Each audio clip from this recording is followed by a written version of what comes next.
심리학의 아버지라 불리는 하버드 대학의 윌리엄 제임스 교수가 있습니다. 그는 인간에 대한 다양한 연구로 유명합니다. 이 교수님이 인간과 관련돼서 중요한 많은 것들을 연구하고 발표했는데 그 중에 아주 중요한 거 하나가 이것입니다. 인간이란 이것을 바꾸면 인생이 바꿀 수 있다 라는 것을 발표했습니다. 여러분, 이것이 무엇이라고 생각하십니까? 김영규 집사님, 뭐라고 생각하십니까?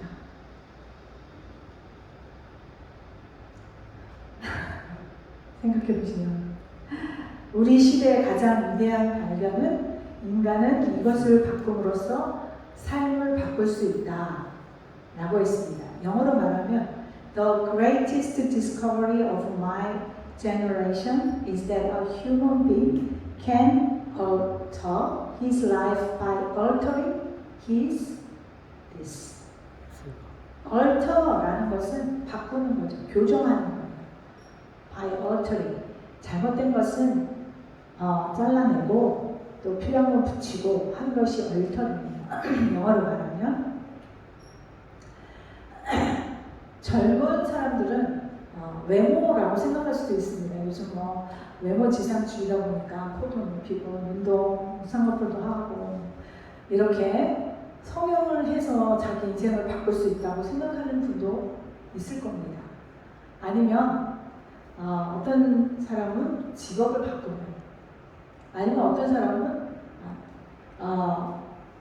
어떤 남자한테 물으니까 마누라를 바꾸면 인생이 바뀐다라고 생각하는 그러한 남자도 있었다고 합니다. 그 남자에게 있어서 아내는 역시 남편을 바꾸면 인생이 바뀌지 않을까라고 말할 수 있을 거라는 생각도 듭니다. 정답은 외적인 조건이 아닙니다. 외적인 상황이 아닙니다. 외적인 조건이나 환경이 바뀌면 물론 좋아질 수는 있지만 실제 자신의 인생이 바뀌기는 어렵다는 것입니다. 그런데 자신의 이것을 바꾸면 인생이 바꿀 수 있다. 이 가로 안에 정답은 바로 마음의 태도라고 합니다. attitude, 영어로. attitude라는 것은 삶의 태도를 말하는 겁니다. 마음의 태도를 바꾸면 그러면 우리 인생이 바꿀 수 있다. 달라질 수 있다. 라는 것이 심리학의 대가인 하버드 교수의 연구를 통한 깨달음이었다고 합니다. 이 마음의 태도, attitude라는 라틴어는 actus라는 말에서 나온 것인데 무언가를 행할 준비된 상태를 말하는 겁니다. 다시 말해서 사람마다 마음의 태도가 있는데 어떤 일을 겪든지 어떤 사람을 대하든지 내가 이렇게 하겠다라는 마음의 상태, 준비가 있다는 것입니다. 특정한 방향으로, 행동으로 반응하는 정신적 준비 상태, 준비 태도를 말하는 것입니다. 그래서 어떤 사람은 항상 어떤 말에든지 환경에든지 부정적으로 대응을 합니다. 또 어떤 사람은 어떤 환경에서든지 긍정적으로 대응을 합니다. 예를 들어서 우리 공영재님을 보면 예수 그리스도를 선포하면 돼 라는 것이 자기 마음의 태도인 것입니다. 삶의 태도인 것입니다. 내가 어떤 상황에든지 예수 그리스도를 선포하겠다 라는 것이 자신의 마음의 태도인 것입니다. 하나님께서는 우리의 그 잘못된 태도나 마음을 교정해서 바꿔서 정말 우리가 진정한 그리스도인으로 성숙한 그리스도인으로 살아가기를 원하십니다. 또 중요한 것은 이 마음의 태도는 우리가 바꿀 수 있다는 것입니다. 바뀌어진다는 것입니다. 마음먹기에 달렸다라는 말이 있습니다. 그게 어쩌면 같은 맥락일 수도 있다고 생각합니다. 저는 오늘 말씀을 통해서, 오늘 본문 말씀을 통해서 그렇다면 우리가 어떻게 우리의 그 마음의 자세, 삶의 자세를 바꿔갈 수 있을까? 변경할 수 있을까? 라는 것을 나눠보고자 합니다. 오늘 본문 말씀은 빌립보서. 이 빌립보서는 빌립보 교회에 대한 편지죠. 빌립보 교인들에게 보낸 서신입니다. 레터입니다. 빌립보 교회는 원래 건강하고 주님을 사랑하는 교회였습니다. 그들은 한 뜻으로 복음을 전하는 데 힘썼습니다. 또한 사도 바울이 선교지에서 복음을 전파할 때 물질과 기도로 도왔던 그러한 교회입니다. 그런데 2장 말씀을 보면 빌립보 교회에 마음이 하나 되지 못하는 문제가 있었다는 것을 말하고 있습니다. 또 4장 2절에 보면 내가 유오디아를 권하고 순두개를 권하노니 주 안에서 같은 마음을 품으라 라고 합니다. 이 유오디아와 순두개는 자매였습니다.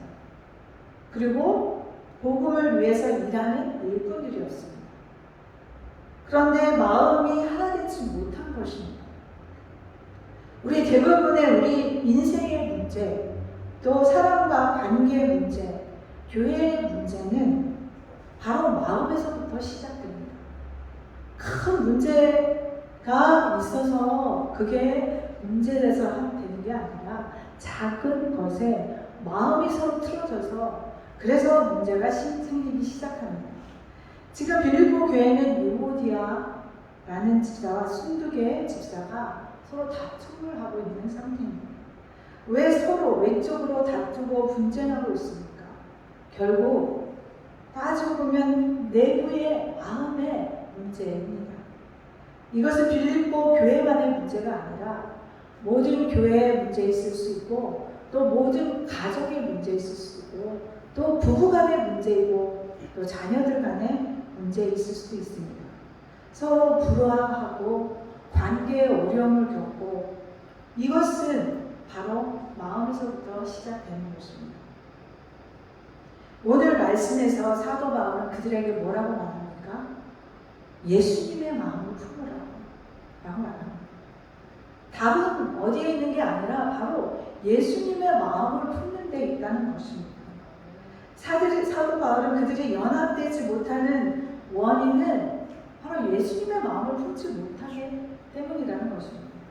더 구체적으로 들어가면 교만하기 때문이고 더 구체적으로 들어가면 겸손하지 못하기 때문이고 서로 잘났다라는 것을 내세우기 때문이라는 것을 딱 집어서 말씀하고 있습니다. 오늘 빌립보서 2장 5절 말씀 주제절입니다. 우리 다 같이 읽어보겠습니다. 시작. 너희 안에 이 마음을 품으라 곧 그리스도 예수의 마음이니. 영어로 말하면 Your attitude should be the same as that of Christ Jesus. Your attitude, 마음의 자세, Your attitude should be the same as that of Jesus Christ. 예수님의 그 마음의 자세하고 같은 것을 가져야 된다라고 말씀합니다.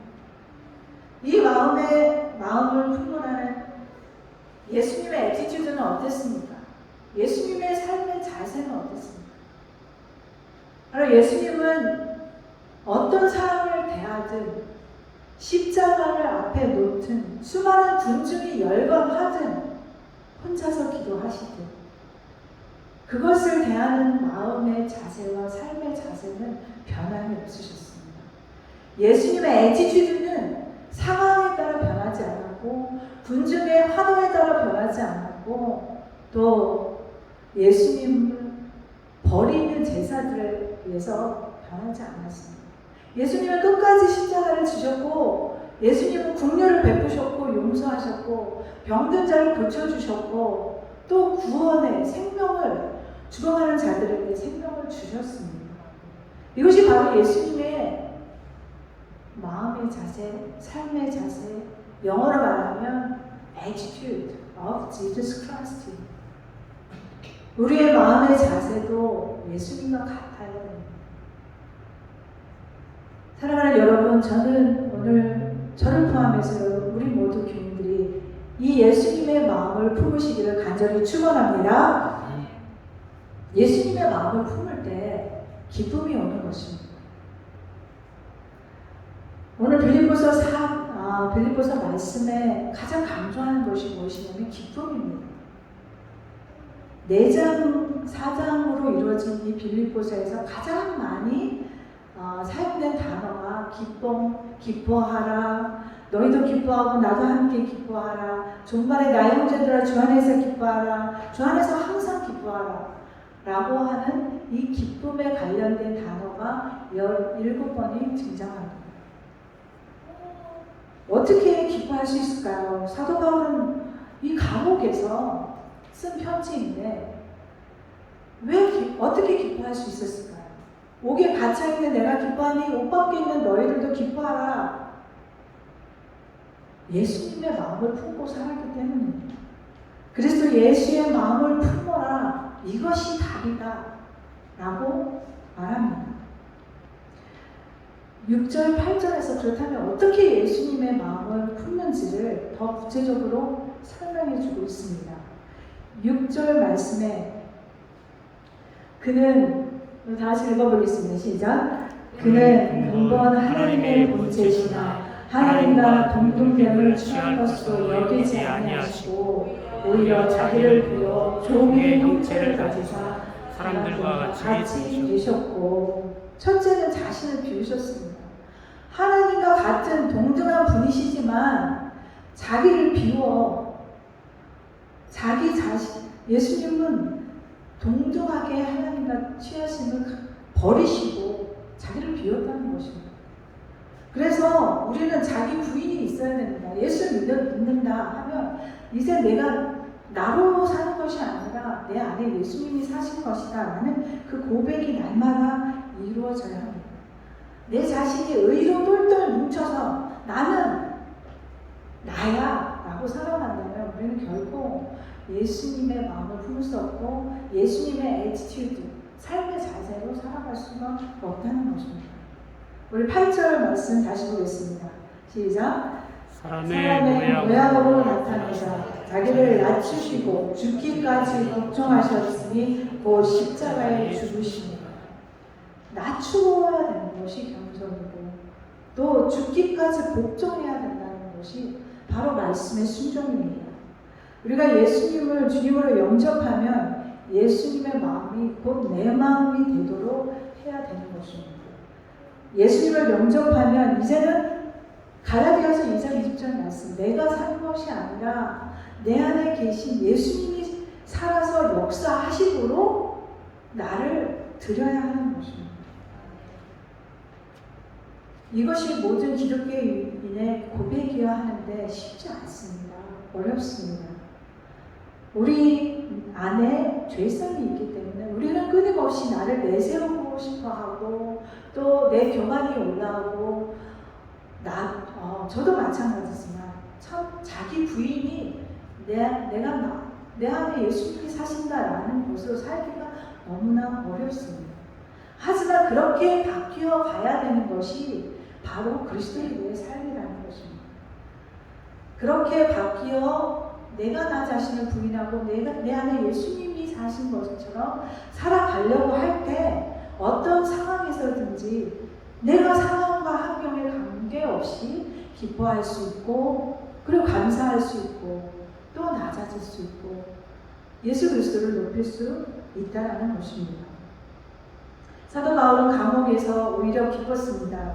무슨 기쁨이었을까요? 죄를 지어서 감옥에 간 그것이 기쁜 것이 아니라 주님을 위해 고난받는 것이 기쁜 것이었습니다.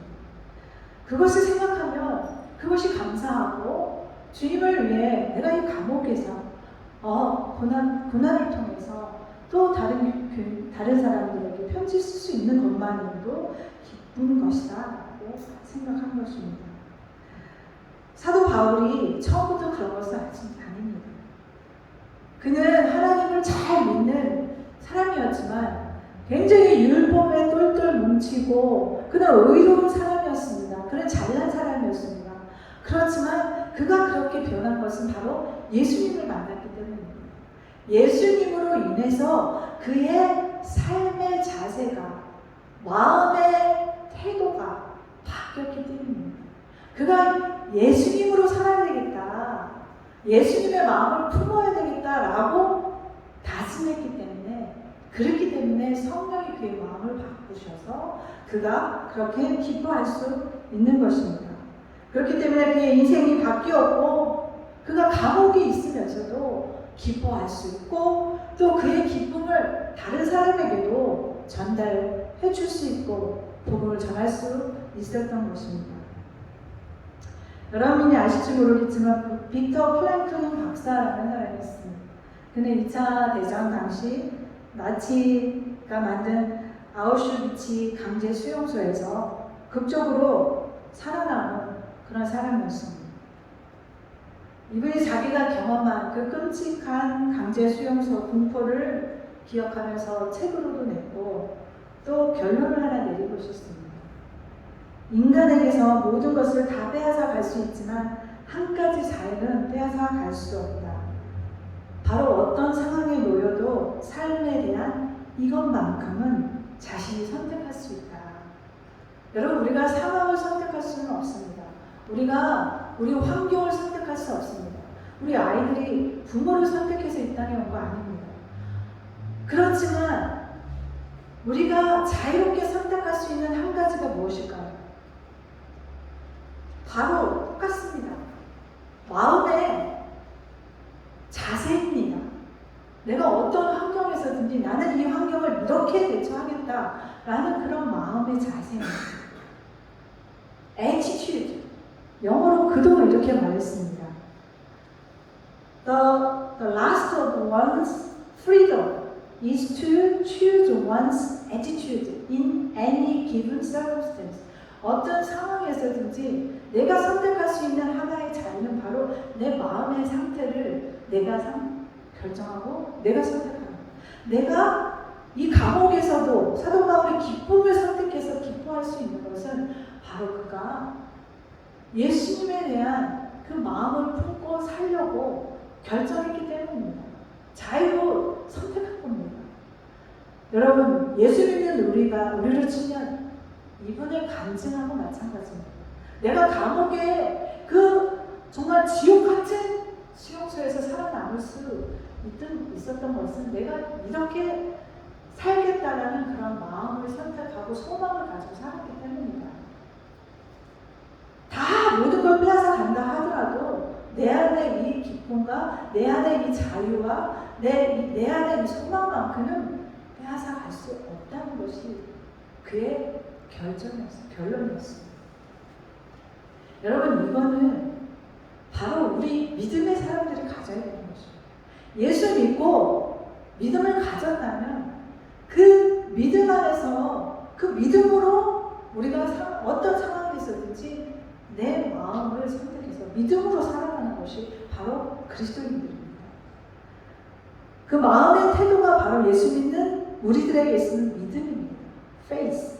그 믿음이 바로 우리의 삶의 태도이고 마음의 태도이고 그리스도인의 마음인 것입니다.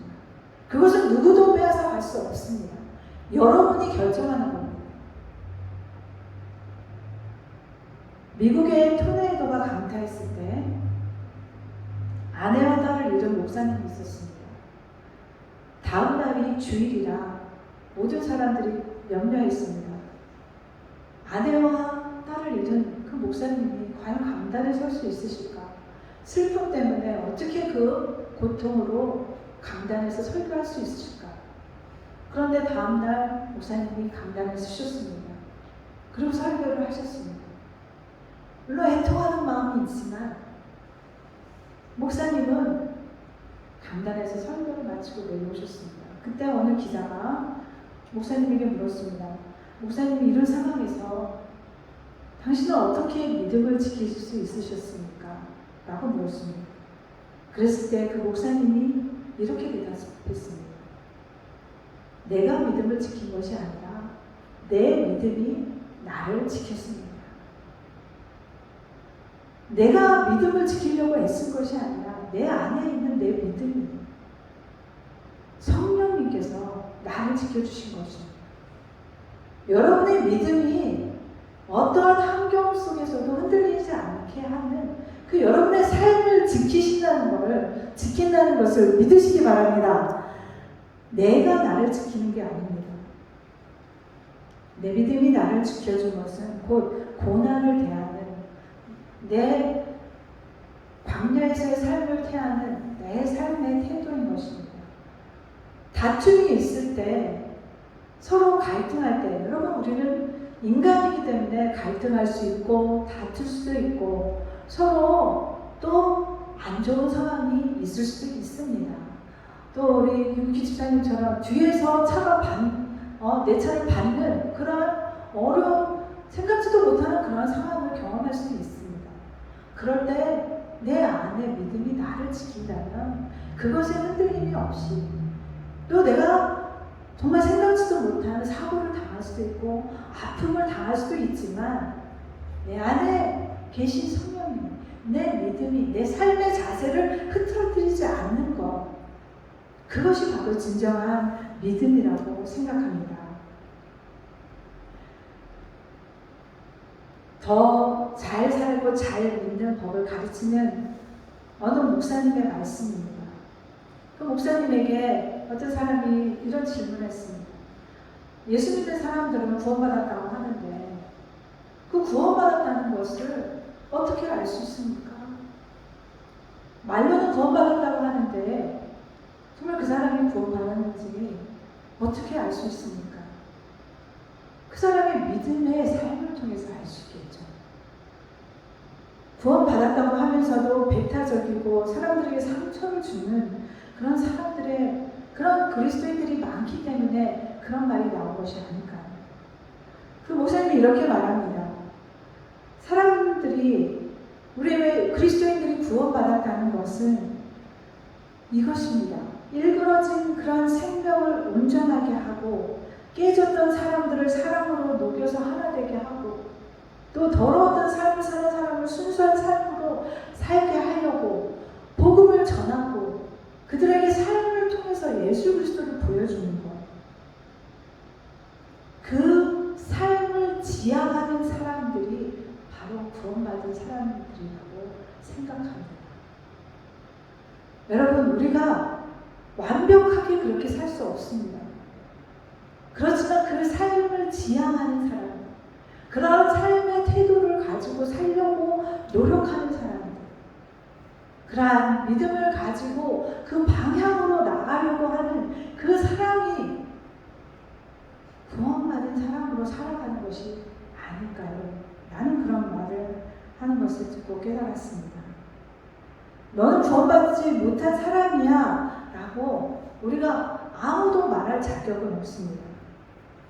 그런데 하나님께 속한 사람들은 삶을 통해서 정말 저 사람이 구원받고 살아가는 믿음의 사람이라는 것을 우리는 알게 됩니다. 나 스스로도 깨달아지게 됩니다. 내가 어제보다 오늘 다르고 또 작년보다 올해가 다르고 정말 요만큼씩이라도 내 삶을 주님께로 예수님의 마음을 품으려고 노력하면서 어렵게 한 발짝 한 발짝 나아가는 것, 그게 바로 그리스도인들의 삶이라고 생각이 듭니다. 요한복음 5장 24절 다 같이 읽어보겠습니다. 시작. 내가 진실로 진실로 너에게 이르노니 내 말을 듣고 또 나 보내신 이를 믿는 자는 영생을 얻었고 심판에 이르지 아니하나니 사망에서 생명으로 옮겼느니라. 아멘. 예수 그리스도의 마음이 내 안에서 작동한다면 누가 뭐래도 우리는 영원한 생명 속에 있는 것입니다. 여러분, 구원의 확신을 가지고 살아가야 됩니다.